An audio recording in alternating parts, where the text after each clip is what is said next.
They said I was finished, too old, too tired, too irrelevant to matter in a world that belonged to the young. My own children mocked me, dressed me up as a relic, and tried to erase me from the very empire I had built with my hands. They laughed as they pushed me aside, believing I no longer had the strength to stand, let alone fight back. But what they never realized was that the ground beneath their feet still belonged to me. And when the moment came, I would turn their arrogance into their undoing. If you want to know how it all unfolded, how betrayal, cruelty, and pride collapsed into a reckoning no one expected, stay with me.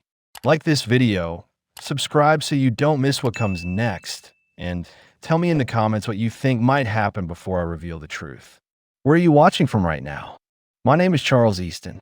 I'm 72 years old, and I've come to realize that age doesn't rob you of relevance. People do, especially when those people are your own children.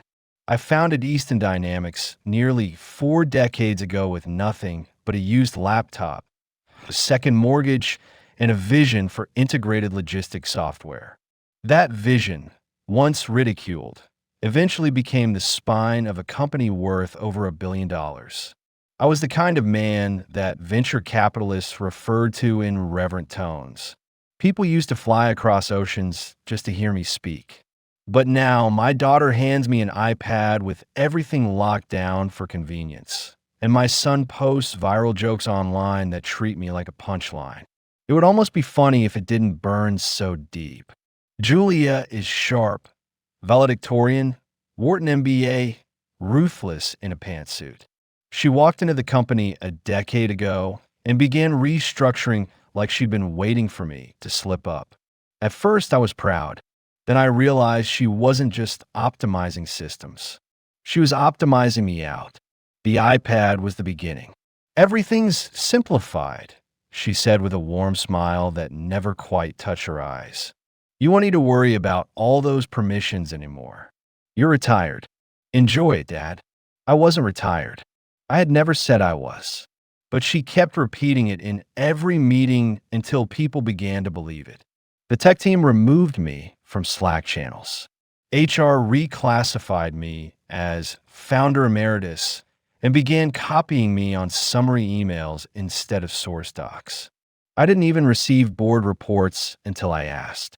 When I protested, Julia would say, "Oh, that must have been a glitch.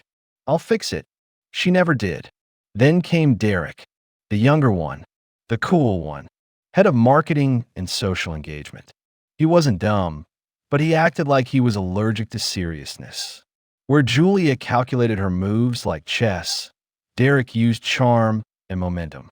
His social media team began using me as a kind of mascot. Boomer boss memes, nostalgia quotes slapped on vintage images of 90s hardware. One day, I stumbled onto a trending video. Derek had imitated me on camera, using a deep cartoonish voice while pretending to argue with a paper printer. "Back in my day, we had dial-up and dignity," the character shouted before accidentally spilling coffee on a floppy disk. Over 1 million views. I laughed because I had to. But when I walked into the boardroom the next day, the younger staff looked at me differently, like I was a joke they were now on.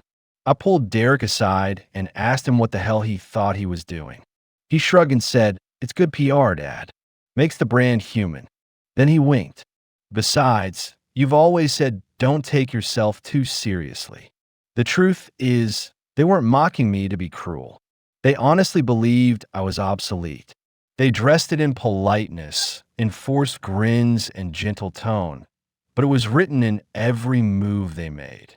They scheduled meetings without including me, changed agendas without notice, held leadership strategy sessions that conveniently took place at private golf courses I wasn't invited to. Once, I walked into a conference room during what I thought was a regular budget review. It was actually a pitch for a new corporate direction, one that eliminated my remaining oversight authority. They froze when they saw me. Julia quickly stood and said, "Dad, we were going to loop you in after we finalize some details." I looked around the room and saw faces I didn't recognize, consultants, analysts. One man I later learned was from a private equity firm. No one made room for me at the table. I stood for the entire presentation. I said nothing. Afterward, Julia approached me and placed a hand on my shoulder like I was some ancient relative she had to manage. Don't worry, we're not making any decisions yet. But let's be honest, this new world is moving fast, and we don't want to overwhelm you. Overwhelm me. I created the very frameworks they now use to scale. I designed the logic architecture they just slapped a prettier UI onto. And now, I'm the one who's supposed to be overwhelmed? I wasn't hurt. I'm Charles Easton. I said, founder. My badge isn't working. The guard hesitated, glanced at his list, then his walkie-talkie. I'm sorry, Mr. Easton. You're not on the updated access roster. It hit me then, updated access roster. I wasn't on it. There must be a mistake, I said, though in my gut, I knew better. After some radio chatter, he finally let me in, offering a sheepish smile as he buzzed the glass door.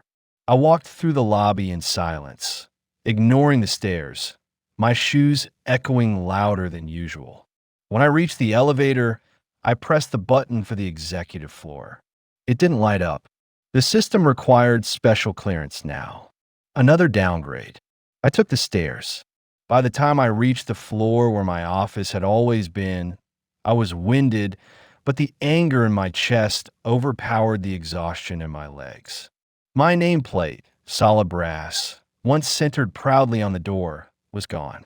In its place was a sleek digital sign, Innovation Lounge 2. I stepped inside. Gone were the shelves of technical journals, the drafting board, the model servers. In their place, beanbags, neon quote signs, a smoothie bar. One of the interns looked up, startled. Are you lost? He asked. No, I replied, scanning the gutted space. This used to be my office. He looked confused. Wasn't this always the lounge? I didn't answer. I walked out. Down the hall, I passed what was once the war room, our product innovation hub. I peeked in. It was filled with people I didn't recognize, talking over each other, scribbling on white boards filled with diagrams that were, frankly, amateurish. At the head of the table sat Julia. She noticed me, but didn't stop talking. I waited. 10 minutes. Then I walked in. Do you have a moment? I asked. The room went silent. Julia gave a tight smile. Dad, we're in the middle of a sprint session. I looked at her team. This isn't a sprint. It's a stumble.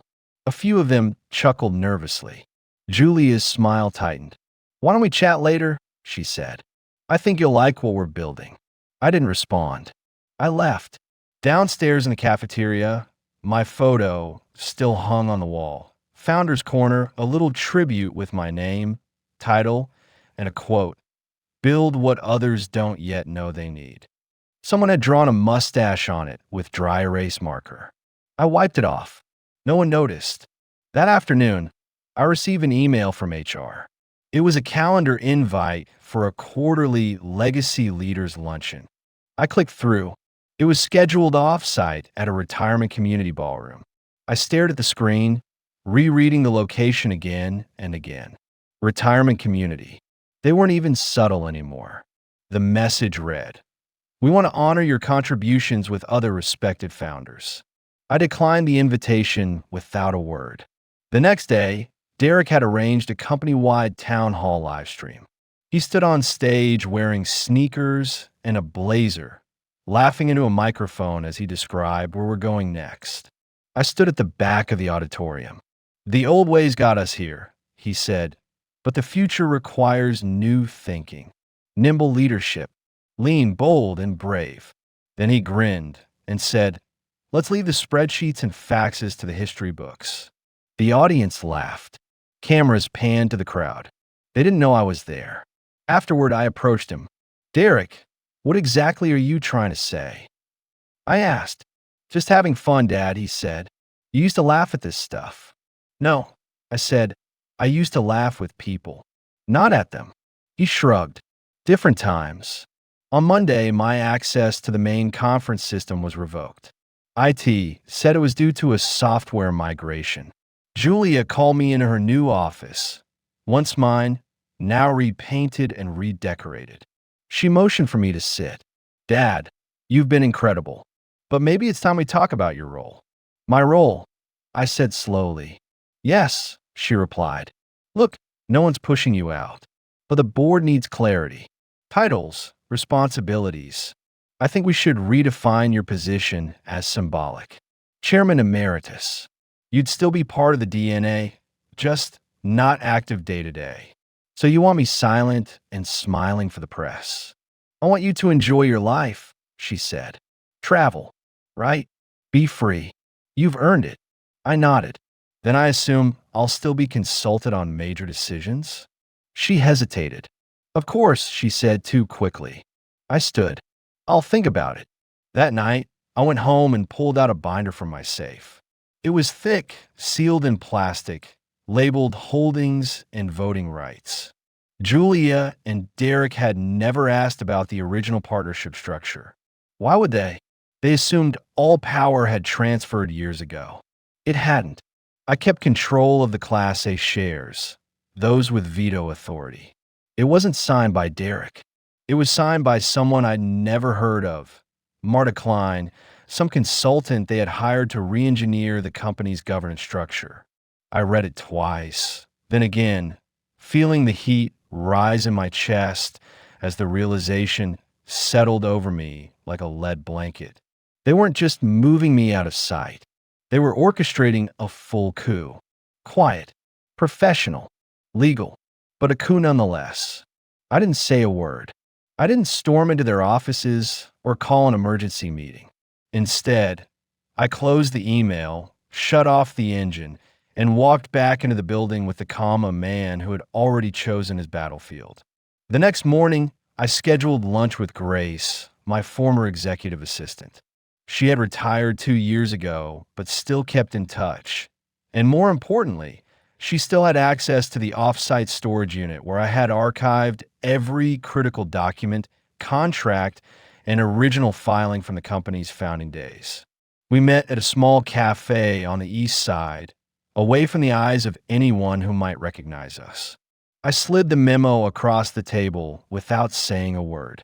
Grace read it slowly, then looked up at me with an expression I hadn't seen since the day we faced our first major lawsuit and beat it into the ground. They think you're out of moves, she said. I nodded. But the game hasn't started yet. That afternoon, I paid a visit to our general counsel, a quiet man named Leonard who had served the company since the early days and still respected the chain of command as it was written, not as it was assumed. I asked for a copy of the current executive authority agreement. He hesitated. Charles, I'm not sure I'm supposed to. I cut him off. I'm not asking, Leonard. I'm telling you. Unless Julia or Derek have filed to remove me from legal chairmanship, I am still entitled to all governing documentation. He swallowed and nodded. 10 minutes later, I had the file in my hands, and the terms hadn't changed. I still retained veto power over any structural change involving board composition, asset sale, or controlling interest shift. I sat in the empty legal office and smiled. They had danced around the rules. They had hoped I would never check. But I wasn't dead yet. Later that week, I showed up to what I believed was a routine quarterly finance review. The meeting had been rescheduled 3 times. No one told me where it had moved. I found it, finally, 2 floors down in a conference room that had once been used for break room overspill.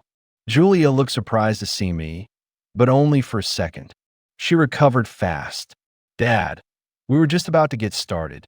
I took a seat at the far end of the table. Derek sat opposite me, tapping something into his phone. We'll be discussing Q2 international expansion, Julia began, and outlining the new capital strategy tied to the restructure. That word again, restructure. I waited, letting them go through their polished slideshow, nodding as their consultant Marta droned on about decentralized growth models and regional management empowerment. I said nothing until slide 19. That's when I saw it. A quiet footnote at the bottom of a graph. Projected divestiture of non-core assets under new parent entity. I raised my hand. New parent entity? The room paused. Julia clicked to the next slide too quickly. It's just language, Dad. A placeholder structure we're using to model diversification. Language, I repeated. Words with no legal bearing. Exactly, Julia said. Nothing final. But I caught the flicker in Derek's eyes. I caught the brief shift in Marta's jaw. They had signed something. Or were about to. Something big. Something permanent. I stood. I want copies of all draft agreements involving external structuring, reclassification of corporate control, or sale of interest. If it's a placeholder, then transparency shouldn't be an issue. Julia's mouth twitched. We'll get those to you. She wouldn't. I knew that. But I had said it in front of witnesses, and that was enough for now. That night, Grace emailed me a scanned document from 1994, our founding charter with amendments through 2006. I stayed up late reviewing the binding clauses. Clause 9.3b stood out. No asset-level divestiture or controlling structure transfer shall be valid without majority approval of original founding board or their direct written designation. I had never assigned that power away. No one had asked me to, because they assumed I didn't remember. The next morning, I called my estate lawyer and began drafting a revocation of delegated proxy rights issued in 2012. I sent the paperwork through notarized courier to the corporate registrar. They'd never see it coming. They had invited wolves into the company, and now they were rearranging the furniture while the door was still wide open. At 6 p.m., I received an anonymous tip from a junior staffer, one I had mentored years ago. The email was brief. They're hosting a dinner Friday, closing the foreign investment deal. Not on the calendar. I chose it deliberately. If they wanted me forgotten, I would remind them of exactly who built the empire they were now carving up like vultures at a feast. I waited in the private room, alone at first, until guests began filtering in. Derek, Julia, their legal consultant Marta, a pair of investment bankers from Munich, and a corporate strategist from Singapore. I recognized one face I hadn't expected. Roger Lin, former executive at a rival firm. The last time we'd spoken, he tried to poach my CTO. Now, apparently, he was here as an operational advisor. Julia greeted me with tight-lipped surprise. Dad, I didn't realize you were joining us tonight. It wasn't on the calendar, I said, letting my gaze land briefly on Marta. But I heard there was something worth toasting. Derek slid into his seat and signaled for whiskey. It's just informal, Dad. A meet and greet. Nothing binding tonight. The bankers exchanged glances. No one corrected him, which meant something was binding, and they were hoping I wouldn't notice. Dinner began, but I wasn't there to eat. I was there to listen. The German banker, Klaus, made a comment about streamlining founder equity out of board-level risk. Julia nodded politely, but her fingers tightened slightly on her wine glass. I leaned back and watched as Marta passed around pre-printed portfolios. These are just draft scenarios, she explained, conceptual models of how Easton Dynamics can evolve into a cross-border innovation platform under a multi-entity holding structure.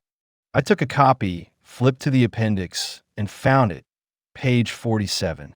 A clause listing the new controlling entity, Easton Global Ventures Limited, as the proposed primary decision maker for all future expansions, including tech transfers and asset liquidations. The signatory lines were blank. My name was printed, but left unsigned, as if I were just a formality they'd clean up after dessert. I closed the folder. Interesting structure, I said.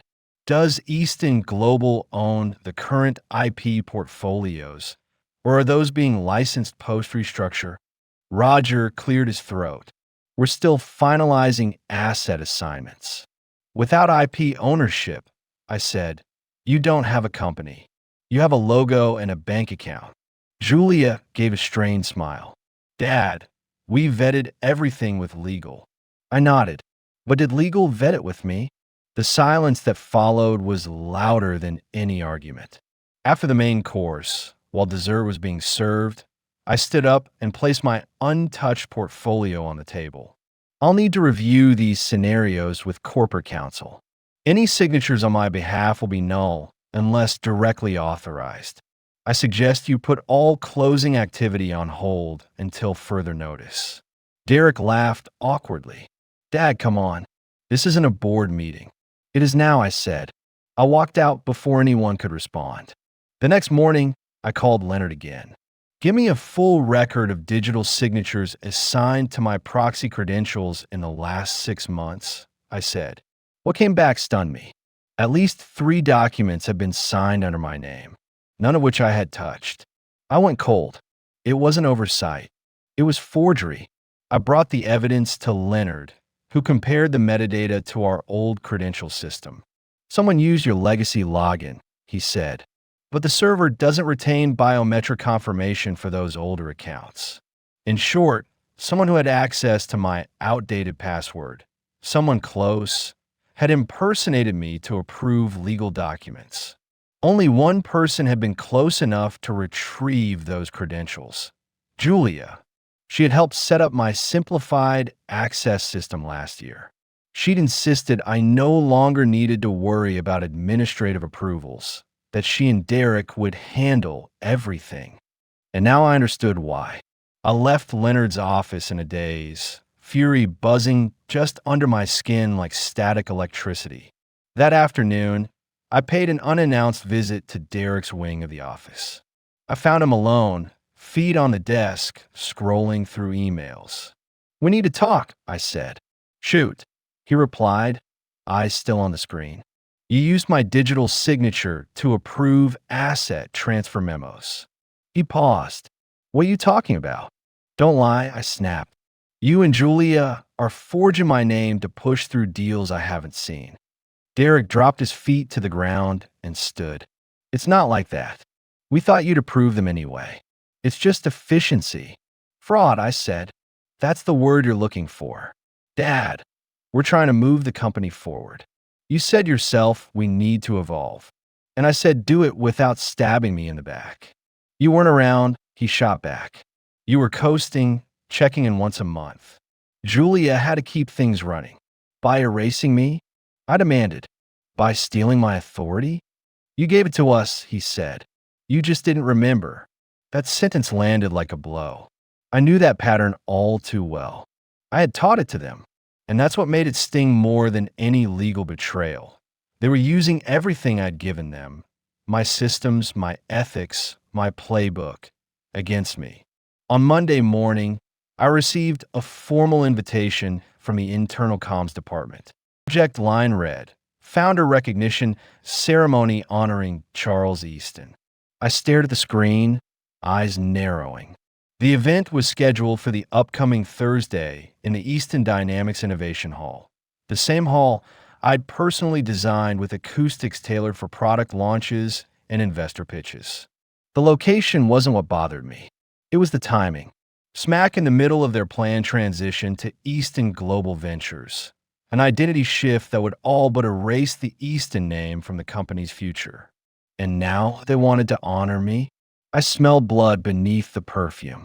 I arrived at the hall 5 minutes before the ceremony began, wearing a black tailored suit, silver cufflinks, and the original Easton lapel pin, one of the last few still in existence. As I approached the main entrance, I was greeted not by a staff member or a board rep, but by a junior HR associate I barely knew. She gave me a lanyard labeled Legacy Guest and a program booklet that read, Celebrating the Past, Embracing the Future. I didn't need to flip through it to know what they were doing. I walked inside. The walls were decorated with blown-up images of Easton Dynamics through the decades, photos of our first office, our earliest team, old interfaces of software versions long since retired. My photo, the one taken the day we landed our first seven-figure contract, hung off center at the far wall. Someone had added a sepia filter. It looked like a museum artifact. The stage was sleek, minimal, and deliberately distant from the audience seating. As the room filled, I noticed something strange. The front row, always reserved for execs and founders, had my name on a chair at the far end, next to the A/V booth. I scanned the other names.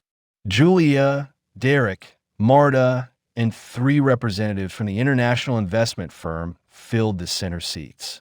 I was placed near the tech staff. I took my seat without comment. The ceremony began with a video montage, narrated by an unfamiliar voice, likely AI generated. Charles Easton was a pioneer of legacy logistics. His vision created a platform that supported decades of progress. Was past tense. The narrator continued.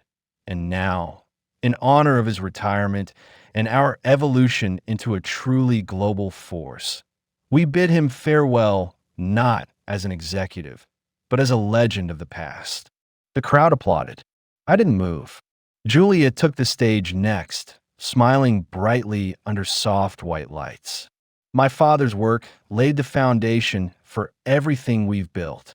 But foundations are meant to be built upon, not clung to. Today we say thank you, not goodbye, but farewell to the roles of yesterday. Laughter, warm and polite, followed. She turned toward me. Dad, would you like to say a few words? I stood slowly and approached the mic. The crowd quieted. I looked across the sea of faces, most of them young, most of them unaware that everything they took for granted had once been just an idea on a napkin in my garage. I tapped the mic. I appreciate the tribute. It's always nice to see your obituary before you're dead. A ripple of awkward chuckles followed. I started this company with $2,000, a used ThinkPad, and a belief that logistics wasn't about boxes. It was about people. That belief still holds. What's changed is who you choose to believe in. I paused.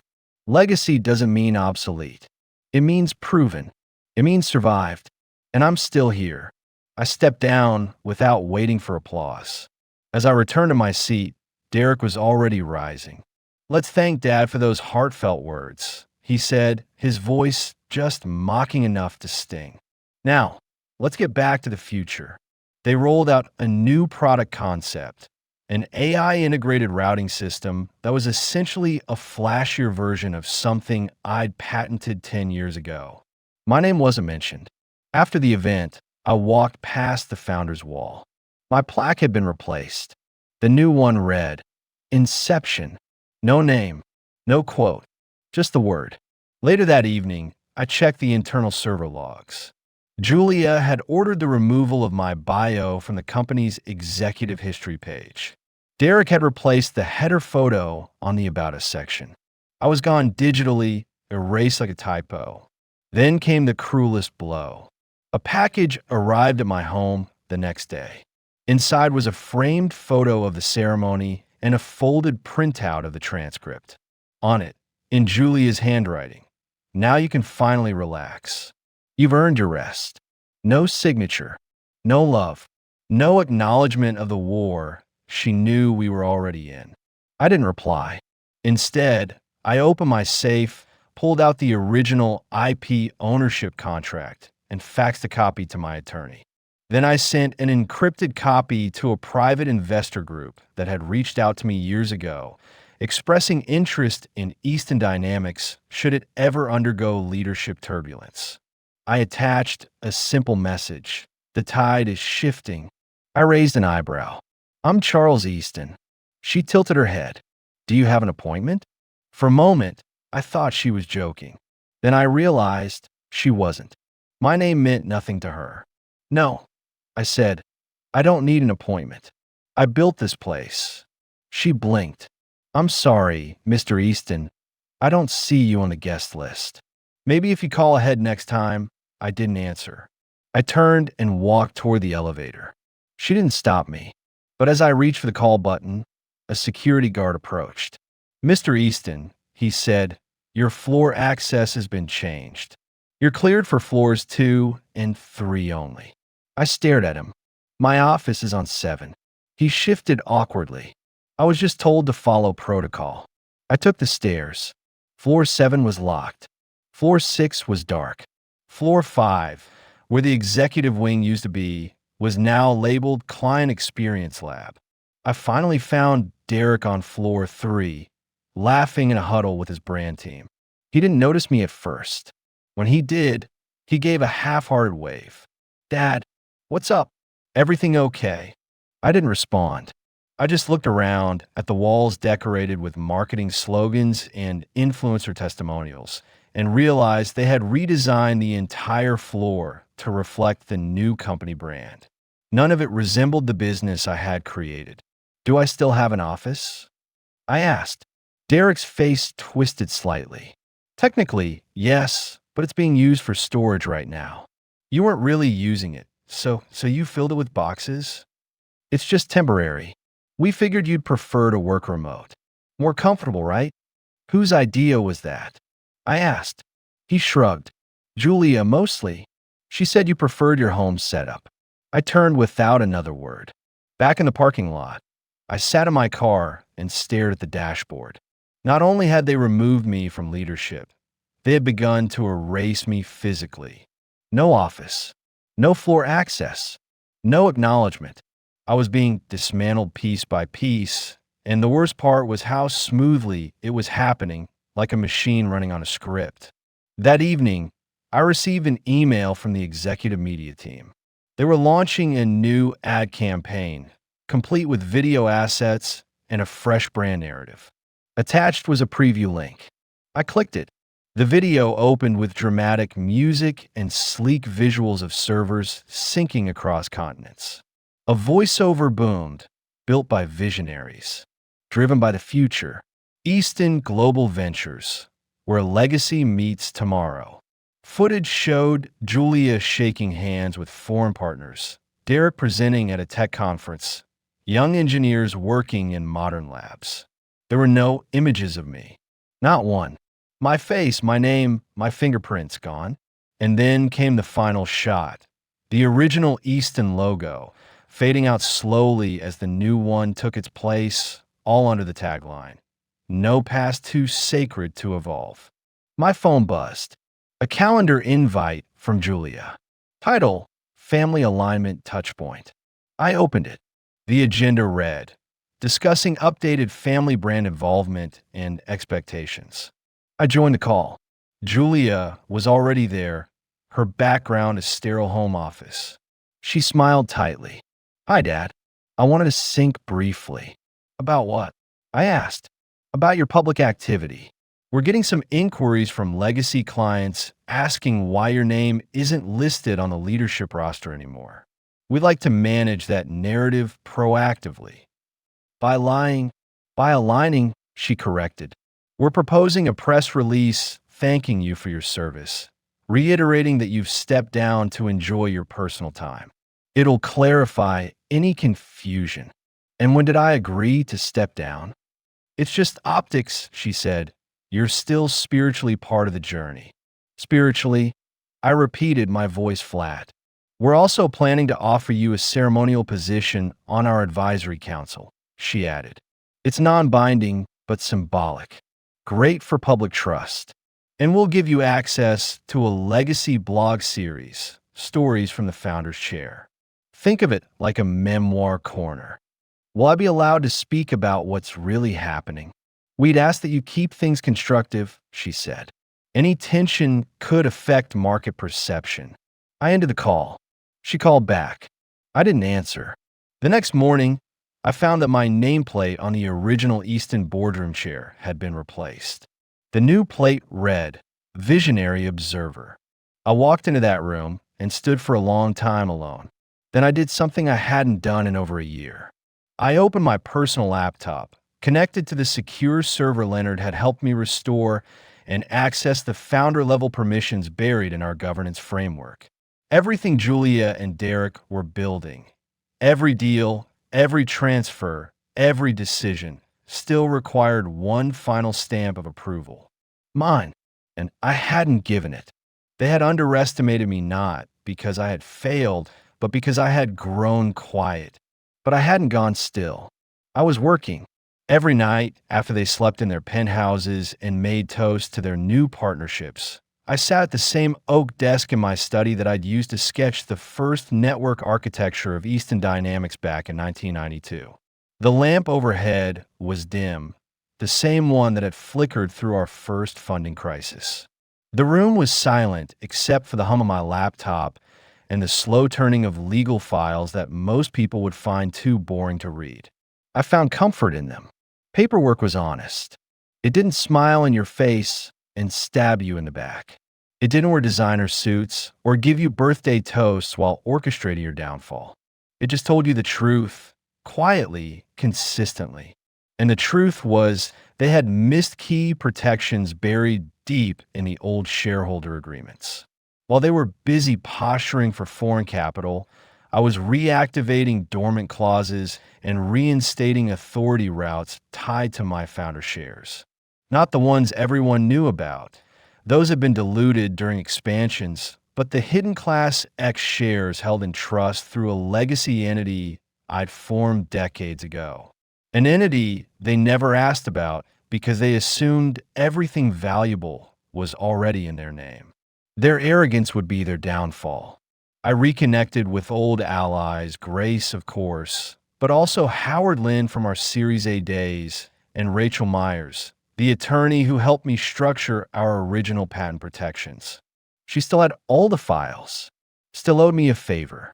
Within 48 hours, I had in my hands updated legal assessments confirming that any significant restructuring of Easton Dynamics required my signature. On paper, not digitally, not by proxy.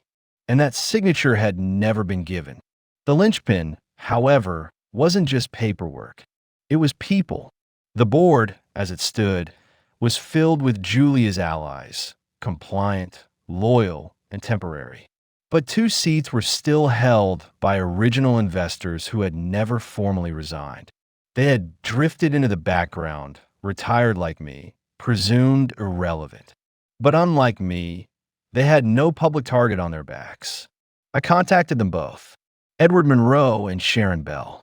2 phone calls, 2 meetings. I told them what was happening. I showed them the forgeries, the erasure, the illegal vote to transfer asset rights overseas. At first, they were shocked, then angry, then ready. They agreed to co-sign a motion to trigger a special executive session of the board. Julia and Derek would receive the notice soon. They wouldn't know where it had come from. They would scramble. They would try to stall, cancel, manipulate, but they wouldn't be able to stop it. I made sure every step followed the bylaws they had never bothered to read.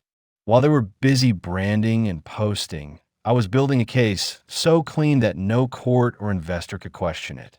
During those days of silence, I walked through the company building once more, unofficially. The security guards didn't stop me anymore. They didn't recognize me at all. I wore jeans, a hat, and carried no badge. I just walked, past the product design team, who laughed about legacy systems, past the marketing department, where Derek's latest campaign blared across large LCDs with slogans like "Reinvention is everything," past the new CEO suite Julia had installed with marble countertops and a biometric scanner. She never sat behind my old desk. She had it removed and replaced with a modern standing table. But she didn't know that under the floorboards of that room, I had once stashed a private backup drive containing core access to our IP ledger, original coding rights, trademark mappings, and brand protections. Not digital, physical, locked, encrypted, and fingerprint encoded. I retrieved it that night, still intact, still valid, still mine. I returned home and called the journalist I trusted, Daniel Price from Tech Insight Weekly. He'd covered our IPO. He knew the truth mattered more than clickbait. "Daniel," I said, "how would you like an exclusive?" Depends on the subject, he replied. Legacy, betrayal, billion-dollar deception, and a founder who never actually gave up control. I said. Silence. Then, tell me everything. I laid it out carefully, not as a revenge story, but as a cautionary tale. A founder builds something with blood, years, and vision. The successors try to erase him, but the foundation won't let them. He agreed to hold the story, just for now, until the session happened, until I was ready.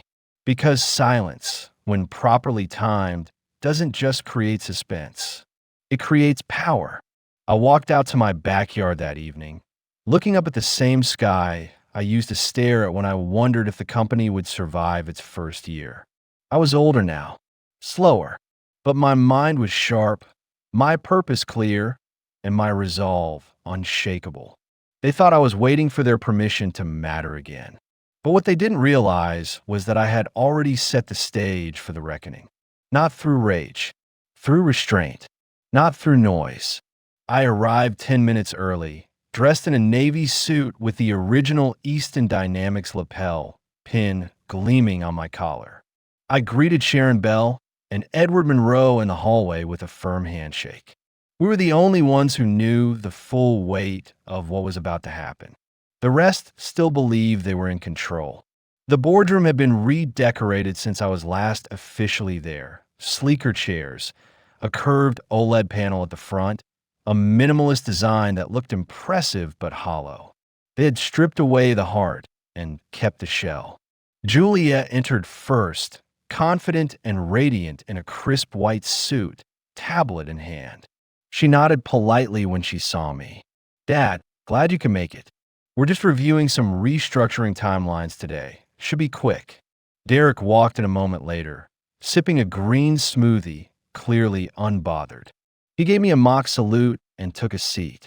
The other board members filtered in, murmuring greetings and adjusting their screens.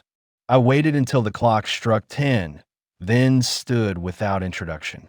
Before we begin, I said, I'd like to confirm that all voting board members are present and that the minutes are being officially recorded. Julia blinked, then nodded slowly. Yes, of course. Good, I said. Then let's proceed. I turned to Sharon, who opened a folder and distributed printed documents to everyone at the table. What's this? Derek asked, scanning the first page.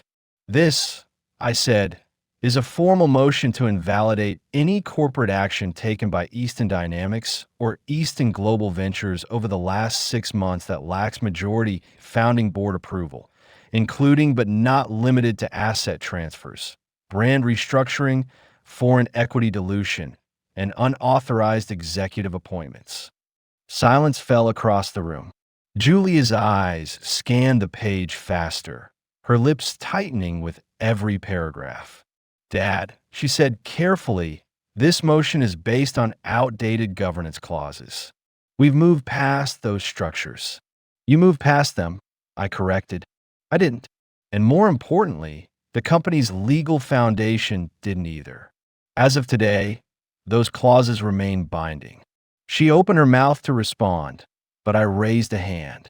And before you claim that your digital proxies approve these actions, I've brought a forensic audit from our compliance team confirming that my credentials were used without biometric authorization. In other words, my signature was forged. Derek leaned forward, defensive now.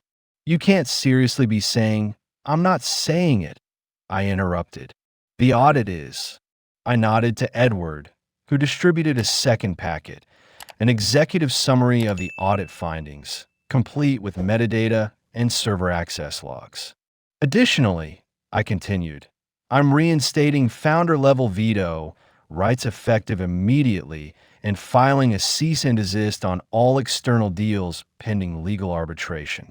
This includes the Easton Global Transition, which, per Clause 9.3b, is invalid without unanimous founding board approval.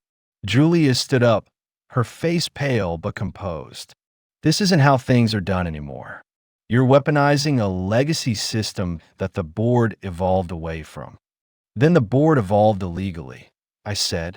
And under corporate law, that evolution has no standing. I placed one more folder on the table. My original trust documentation showing my ownership of the Class X shares through the legacy entity. These shares, I said, constitute a controlling interest in all foundational IP, including the brand name, technology licenses, and board configuration. You didn't just erase me. You erased the company's right to use its own assets. Murmurs spread through the room. One of the newer board members leaned over and whispered something to another. Marta, the legal consultant, tapped rapidly on her tablet. Julia looked at me like she didn't recognize who I was anymore.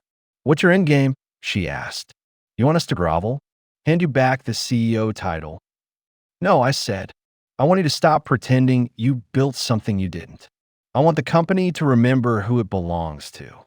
And I want every investor you lied to about our structure to receive a full disclosure packet by end of day." "You'll tank the valuation," Derek said, stunned. "You'll make it look like we're in chaos." "We are in chaos," I said. "You caused it. I'm just cleaning it up." At that moment, the assistant entered the room. "Mr. Easton," she said, "there's a guest in the lobby." "A Mr. Daniel Price? He says you invited him." Julia shot me a glance. "You brought a journalist?" "No," I said. "I invited one." "There's a difference." Derek stood up. "This is blackmail. This is transparency," I said, "and it's long overdue." Julia lowered herself back in her chair, eyes scanning the motion one last time. "What happens now?" she asked quietly. I looked around the room. "What happens now is a vote. The board can accept the motion and restore legal alignment, or reject it and face a full audit, media disclosure, and potential SEC review." Sharon called the vote. One by one, hands raised, first hesitant, then confident. The motion passed. Julia and Derek didn't vote. They didn't need to. The damage was already done. After the meeting, I walked past the rows of glass offices and watched as words spread through the building like electricity. Faces turned. Eyes followed. Whispers multiplied. They knew something had changed, even if they didn't yet know what. I stepped into the elevator and hit the ground floor button. Meanwhile, Julia and Derek scrambled. I knew from experience that silence after a shakeup is often more terrifying than confrontation. They didn't know how far I was willing to take this or who else was involved.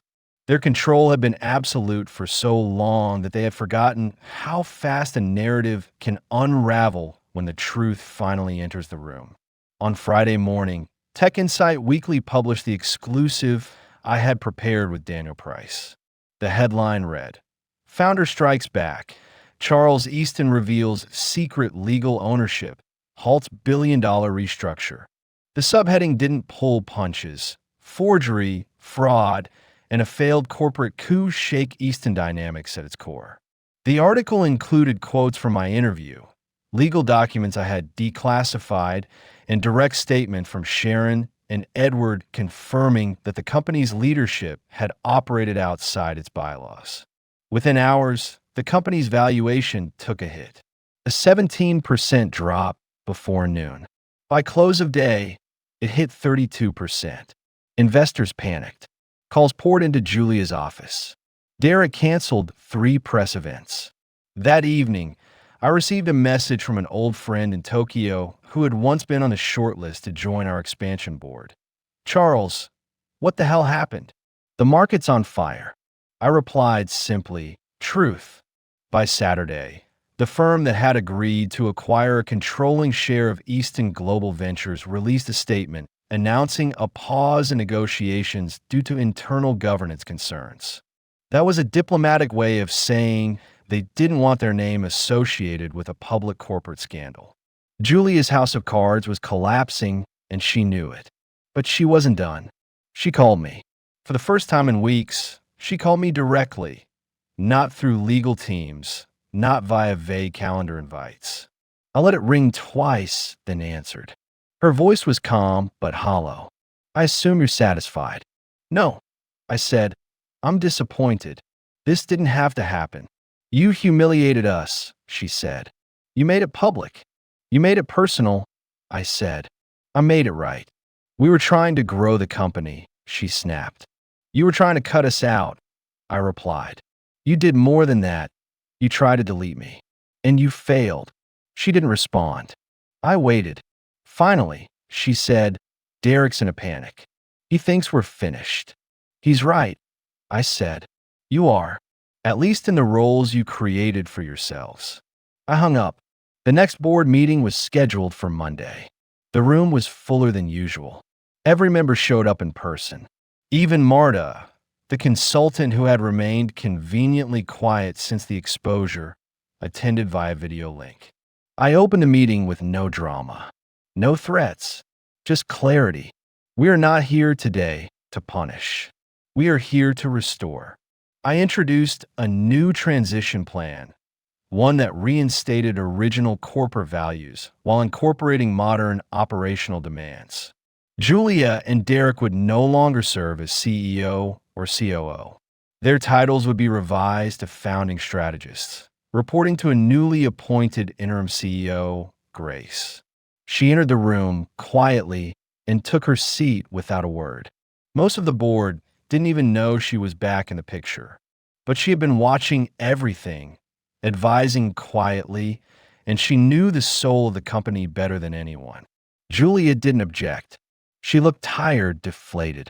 Derek protested, of course. You're sidelining us? He shouted. After everything we built? I said.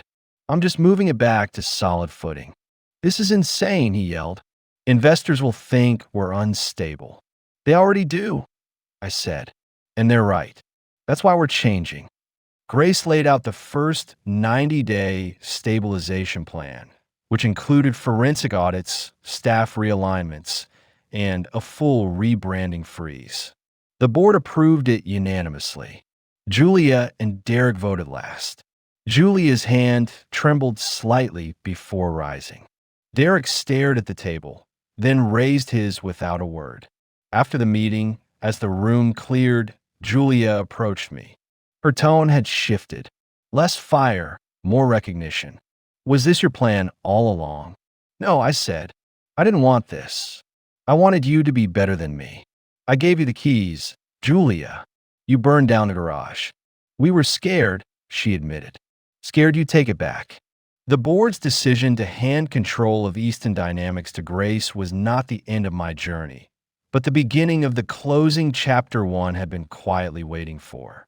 The chaos had ended, but now came the reckoning, the part where everyone had to live with the consequences of what they had done. Word spread quickly that Julia and Derek had been stripped of their leadership titles. Investors, once skeptical, regained a measure of confidence knowing that Grace, a seasoned operator with no scandals attached to her name, was in charge of stabilizing the company. Staff who had felt alienated by Julia's arrogance and Derek's immaturity began reaching out, quietly thanking me for intervening. I didn't bask in it. I didn't need to. Recognition had never been the goal. What mattered was that the company I built had been saved from collapsing under the weight of my children's hubris. But for Julia and Derek, life took a very different turn.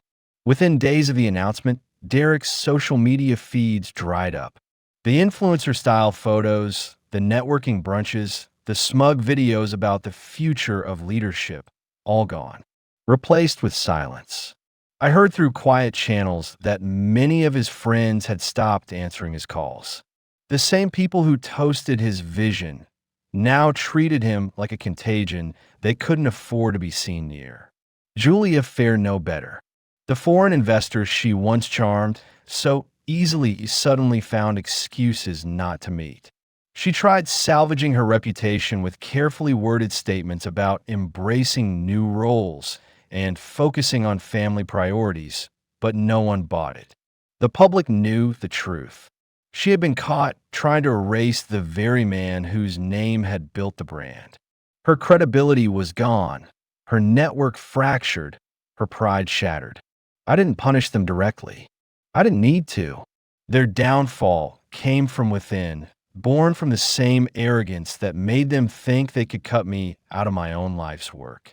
The irony was brutal, but just, in trying to erase me, they had erased themselves. And I returned not as CEO, not as an executive chasing quarterly results, but as something greater. The board, in recognition of my actions, created a permanent founders council role, a non-executive position with legal veto power and final say over governance matters. In other words, I could never again be removed, dismissed, or replaced. The man they once called too old, too outdated, too irrelevant had become the immovable cornerstone of the entire structure. I didn't gloat. I didn't hold a press conference or give a victory speech. Instead, I went back to the warehouse where Easton Dynamics had begun. The same dusty space where I once worked 16-hour days with nothing but a thermos of black coffee and a stubborn dream. The old wooden desk was still there, preserved by grace as part of our history. I sat down, placed my hands on its scarred surface, and closed my eyes. Memories rushed back. Late nights soldering prototypes, arguing with engineers, chasing our first clients, wondering if we would make payroll. Every moment, every scar, every victory. And I realized something. Legacy isn't about power. It isn't about holding on so tightly that no one else can breathe. It's about protecting what matters most until the right hands are ready to carry it forward. Julia and Derek weren't ready. They may never be, but that didn't mean the company would die with them. I had safeguarded it long enough for someone like Grace to step in and preserve it, maybe even improve it. And that was enough. Later that evening, I recorded one last message for the staff. Not a lecture, not an attack on my children, but a reminder. I looked directly into the camera and spoke calmly. Easton Dynamics was built on a simple belief. People before profit, truth before image, integrity before ambition. Somewhere along the way, we lost sight of that. But today, we return to it. I may be old, but age doesn't erase purpose. It sharpens it. Never underestimate the ones who came before you, because the foundation you stand on was built by their hands. The video went viral internally, shared across every department, whispered about in hallways. Not because it was flashy, but because it was true. A week later, I visited Julia and Derek.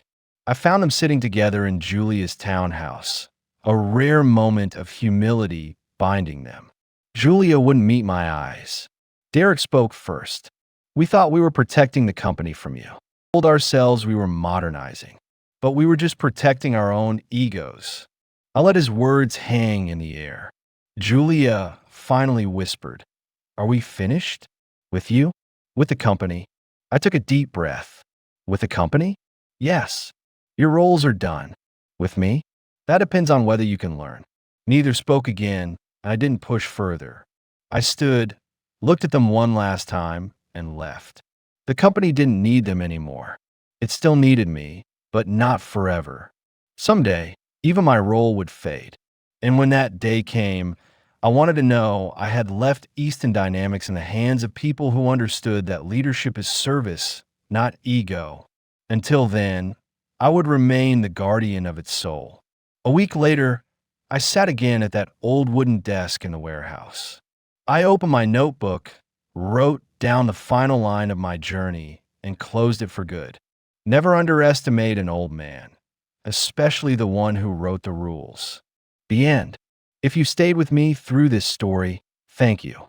I've shared a part of my life that was raw, painful, and ultimately redemptive.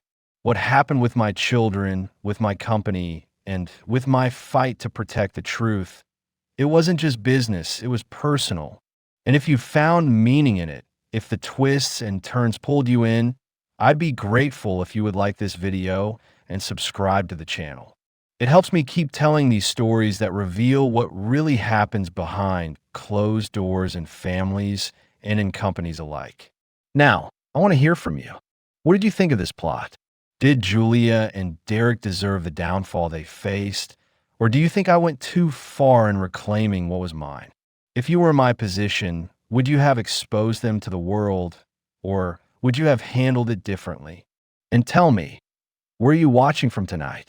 I always find it incredible how stories like this connect people across the country and even around the world. Drop your city or state in the comments so I know who's been here listening to the story of how an old man refused to be erased. Your thoughts matter more than you realize. Go ahead, like, subscribe, and comment below. I'll be reading every word.